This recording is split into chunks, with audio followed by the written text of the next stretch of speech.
Ladies and gentlemen, welcome back to the other side of the coin. Surprise, surprise, ladies and gentlemen. Surprise, surprise. What did we say earlier on today in the video? If you missed out on the earlier video, do check that out. There was a breaking news, supposedly, for Alexander Isak. I knew from the get-go that this is not happening. But obviously, we had to react to that. And later on today, as we can see, coming from Fabrizio Romano, Chelsea consider Isak absolutely too expensive. We already know about Nico Williams and Olise, and Chelsea consider Isak too expensive. Newcastle would want crazy money. I mean, this is the thing, isn't it? There are journalists out there who are absolutely taking the mick. They're absolutely taking the piss because they know they pretty much anyone with Chelsea Football Club and they can get the clicks. That's what it's all about. It's getting the clicks. You've got to feed your family. You've got to look after your own, right? I knew when that Craig Hope guy from Daily Mail earlier on today reported that we've inquired about Alexander Isak. How dare you? How dare you, Craig Hope, say that kind of stuff? How dare you say that kind of stuff? Because at the end of the day, let's be honest, it's not going to happen. And if it is true, if let's say for argument's sake, Chelsea did inquire about Isak because there's some rumors that apparently they did. Once again, how dare you, Chelsea, do that? You've not shown so far that you want to entertain top level players with excessive amount of transfer fees. You're not being able to do the deal for Nico Williams. You're not being able to do the deal for Olise because you deem them too expensive. Their wages are too expensive. How dare you go and inquire about Isak? Do you think Isak's going to be, £2 an hour and a packet of chips? Like, it's not going to happen. Isak's already on 120K. The right fans, the correct fans out there, the sensible fans out there, we understand. We understand how Chelsea operate at the moment. And look, it is what it is. It is what it is. We don't have Champions League football. It's difficult at the moment to meet financial fair play rules and regulations and buy all of these big time superstars. It's just not gonna, it doesn't mesh. We're not gonna do this. Financially, it's not viable. We don't even have Champions League football. And I know Newcastle don't have European football either at the moment, but that level of money that Isak's on at the moment, he's already on 120K. He's not going to come to Chelsea Football Club for less than 120K. And let's be honest, he's not going to come to Chelsea Football Club for only 150K. If you're going to make your next move, it's got to be a substantial move. You go from 120K to maybe 200K, maybe even 220K. But you don't go from 120 to 150 just for the sake of it. That's not going to happen. And ladies and gentlemen, as we said, it's deemed too expensive. Chelsea are not signing Isak due to the money involved. This comes from Matt Law. So Fabrizio Romano, Matt Law, I knew this was going to happen. As soon as that Craig Hope brother earlier on today reported that, I knew Fabrizio, Matt Law, all of these people are going to come out and say, yeah, relax yourself. Chelsea don't entertain such things. Chelsea will have to spend north of 200 million to land Isak this summer. Newcastle don't believe Chelsea would get near that, so they are unconcerned. There you go. Of course, yeah, be unconcerned. There's no way we're doing this. Anything more than 60, 70 million, I don't think we will be entertaining such deals. Our model at the moment is about finding untapped players, inexperienced players that can come to Chelsea Football Club and we can turn them into superstars like Cole Palmer. That is the model that we operate in.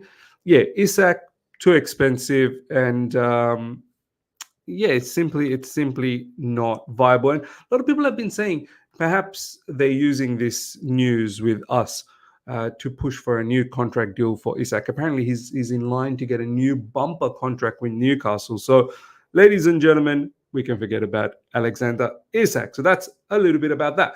Mark Guiu will sign 6-year deal at Chelsea. First team player for Enzo Maresca. First team player. There you go.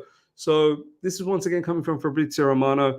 Obviously, we're going to have Nicholas Jackson as the frontline striker. And then Mark Guiu is most likely going to be the backup, depending on what's going to happen with David Dutcher Fofana. Armando Broja, we already know, is going to leave the football club. we shall see what happens with David Datra Fofana as well, David Washington as well. We need to have a development path. We need to have a progression path for all of these players, or obviously we need to get rid of. Barca tried to keep him, but no, Guiu wanted Chelsea and the Premier League. So interesting. We shall see how this brother does in the upcoming preseason. Now, next up, Ukraine knocked out of Euro 2024. Mudryk will now have a holiday and then return to Chelsea for preseason. He wasn't actually involved in the Ukraine game. A lot of people have been saying that he's picked up an injury. Hopefully it's not too serious. Definitely want him for the preseason. Have a bit of a break, no problems. Come back fresh for the preseason. Ukraine, I think one of the first teams ever, correct me if I'm wrong, in the Euros to get 4 points and still not make it to the next round, because that particular group, everyone finished with 4 points. Belgium 4 points, Romania 4 points, Ukraine 4 points, and I think Slovakia as well 4 points. So Ukraine misses out by I believe goal differences or whatever it is. They've come fourth, and that's the end for Mudryk's journey in Euros 2024. Hopefully, as I said, big season coming up for Mudryk.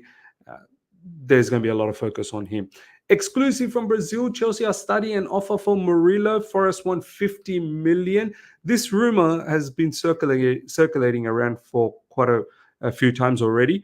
Earlier on in the month, just before the transfer window, there were some rumors about Murillo. Last season, there were some rumors about Murillo. In initial contacts, Chelsea suggested 2 players plus cash. So obviously, we still want to get rid of players, send them to other clubs, and see if we can, secure one of their players. So look, Murillo is a very good defender. The thing about defenders is, do we need more? I'm just putting it out there. Do we need more? I mean, we've already got we've got Buddy Shield, we've got Desasi, we've got Lever Colwell, we've got Tosin, we still have Chalobah, unless we've not got rid of him yet. We've got Wesley Fofana. I don't know. I don't know whether we really need one more defender, but we'll see. We'll see if we get rid of Chalobah, maybe we'll get another one in. I personally don't think we need another defender. I do rate this particular defender, though. I think he's a very, very good defender. Let me know your thoughts about Murillo from Nottingham Forest. Next up, ladies and gentlemen, Chelsea wants to take Aaron Anselmino now, but Boca wants to negotiate for him to stay on loan until June 2025. I think that is quite possible. We buy him. You can keep him till 2025. We get him after that. And if we get this guy, I don't think Murillo is really needed. Chelsea and the player have an agreement in principle. Negotiations are ongoing between the two clubs. There you go. So this will be the next target, I believe. Young CB, highly rated, Aaron Anselmino. A lot of you guys have been saying a lot of good stuff about this kid, that he's good on the ball. Defensively, he's very good. Obviously, he's a kid. Still got a lot to learn, but one to look out for. One to look out for indeed. Now, a little bit of Enzo Fernandez news, ladies and gentlemen. Enzo Fernandez, I did everything possible to be in the Olympics. So all the conversations about, what does Enzo Fernandez want, this or the other. I know he badly wanted to be in the Olympics. Pochettino had given me the okay. There was a change of coach and the club changed its position. I did everything possible to be there. I apologize to Mascherano. I wanted to be there. I hope it happens another time. So, look, of course, he'll be disappointed. Hopefully, he can get over the disappointment and come back to Chelsea Football Club and participate in the preseason. And another player, big season needed from him next season under Enzo Maresca. Lots of criticism for Enzo Fernandez last season, and he needs to rectify that. He needs to show Chelsea fans that what he's capable of. We've got now a manager that will most likely suit the way he wants to play. So, focus, brother. Olympics, maybe it can happen the next time around if everything is fine, if you're fit and everything is okay. Maybe you can be there in the next Olympics. So that's the latest, ladies and gentlemen. Let's have a look if there's anything that has dropped since then. Still the Isak situation. Chelsea are aware of the situation around Alexander Isak, who's considered expensive.